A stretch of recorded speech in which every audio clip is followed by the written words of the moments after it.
up, guys? Andy here. My face is really red because I got this laser facial. So anyways, just deal with that while you're watching me. I'm in my new place. I want to do like a little mini tour, even though it's literally just a room, but it has a loft too, so you can kind of see. That's super cool. There's a loft up there, so I'll do like a mini tour soon of my room slash loft, and balcony and other areas of the house. So it's really cute. And I just moved. But anyways, I want to do some Get Spiritual with Andy. It's time for Get Spiritual with Andy. And I want to share something that I feel like will help people because it's what I'm currently kind of going through. And it has to do with kind of comparing yourself on Instagram and just the whole social media thing.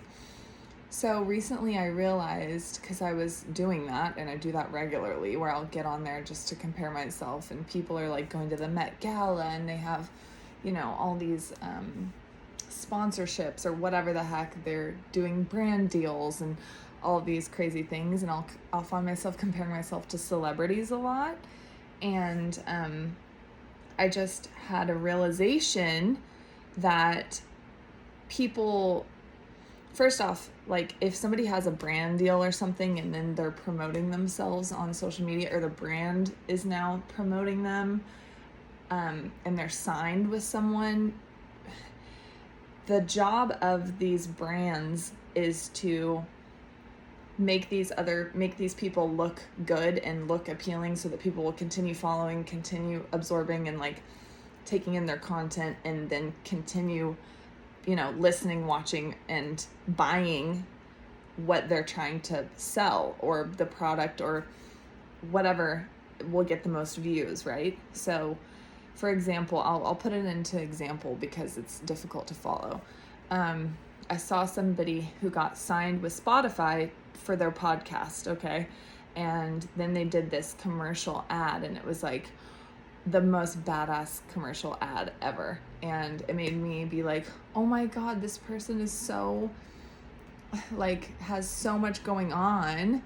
And I guess what I realized out of that is that I thought that it was reality almost. It's like the Hollywood smoke and mirrors and the show of it all.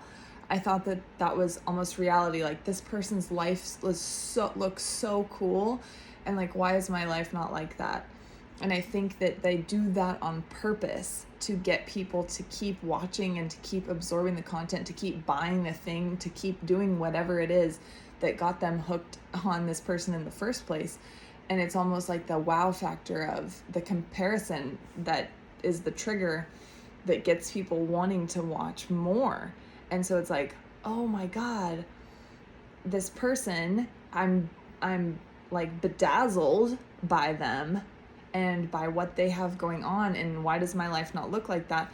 Let me keep watching, let me keep, doing this. And it's almost like I fell for it, right? I fell for the trick, because what I don't realize is that these people that I'm comparing myself to, they have entire production teams set out to put on a show and to post these things that make people kind of ooh ah type thing, but it's not reality. And that's what Hollywood is all about. Hollywood is all about the facade of it all, and I fall for it, comparing myself, thinking that that's actually reality. And what am I not doing? What am I doing wrong? And so once I realized that it was a show recently, and that it's not real on a deeper level, because it's like, yeah, you hear that all the time, but I realized it on a deeper level, that the purpose of it is, it's curated for that purpose, to get that reaction, to elicit that response, in order to keep people entranced, pretty much. And that, certain people are also being exploited either by the brand, or they're exploiting themselves, choosing to exploit themselves to get fame, to get recognition, and all these things. Once I realized that, it kind of took away the envy or the jealousy behind it, because these people either know that they feel maybe like they're being used, or that at least they know that what they're signing up for the purpose of getting fame and things like that. But here's the thing. There's always going to be the next brand deal. There's always going to be the next competition. There's always going to be, you need to stay relevant. You're going to get out of style or out of whatever if you're not constantly either producing content or, getting that next brand deal or staying relevant. And there's always going to be someone that's younger and prettier and hotter, and it's only satisfying for so long. You get some recognition and then boom, it goes away.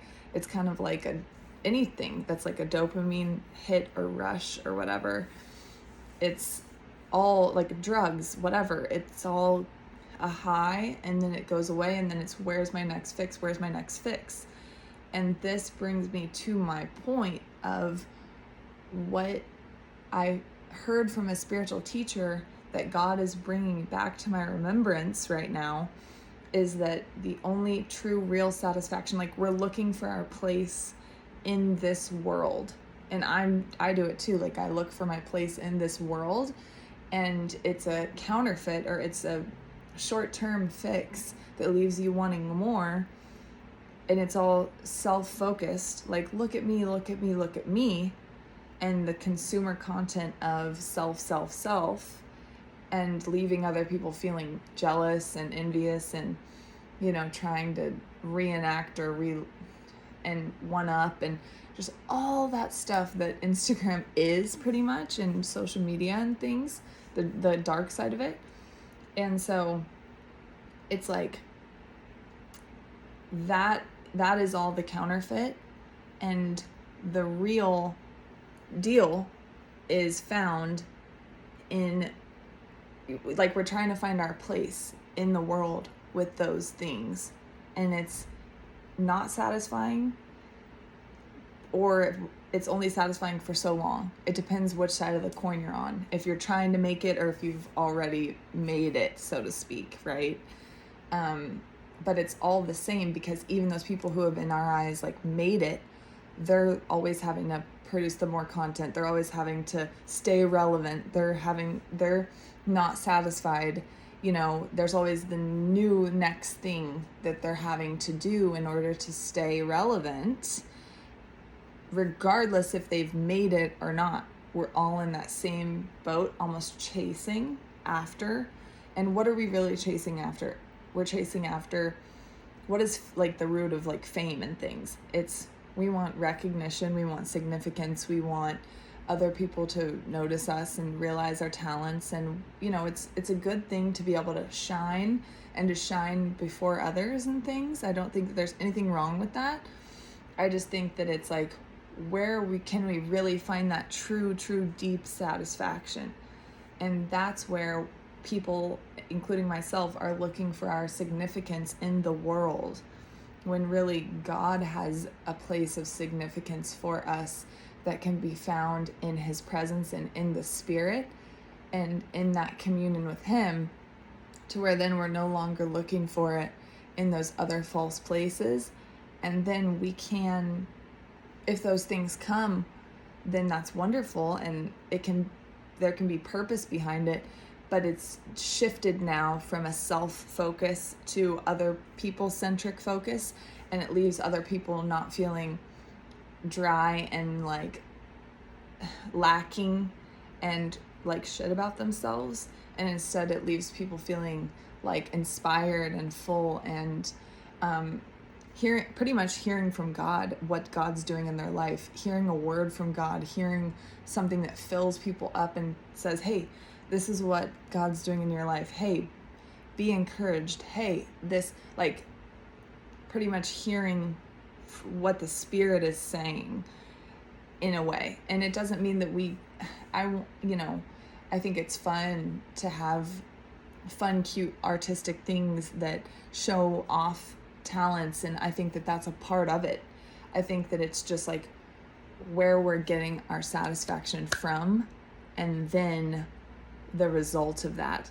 Because I think that with the other approach of letting God satisfy us first, then all those other fun things are included with that, and other people can feel it, as opposed to this deep, deep need to get validated through the world and through the false, wrong things, you know? I think that God allows us to go through these things where we're not finding what we're looking for, we're not finding our place in the world, so that then we will eventually come and find our true place and realize that never was going to satisfy us. We were looking for the wrong thing. And it's like you think, you're almost deceived. It's like, I think that this will satisfy, but then we'll fall enough times to finally realize that that's not what we've been looking for at all. We've been looking for it in the wrong places, and that once we look in the correct places, then our true purpose, purpose can be birthed, and it can actually look like recognition, and it can look like we're, still getting to shine our light and express ourselves and have other people see, our beauty and see God in us and see all these things. But it's just more mature now, and it's different now, and it's not so grasping, and there's deeper purpose behind it other than just self-glorification. You know what I mean? So my basic point is, we've been trying to find ourselves in the world, and God has a place for us in the spirit with him, and he's teaching us how to find it, even through our failings and our fallings and our trying to find our place in the world. That's how he's almost leading us to find our identity and our place in him instead. And it's his process, it's his work, so we can really trust him.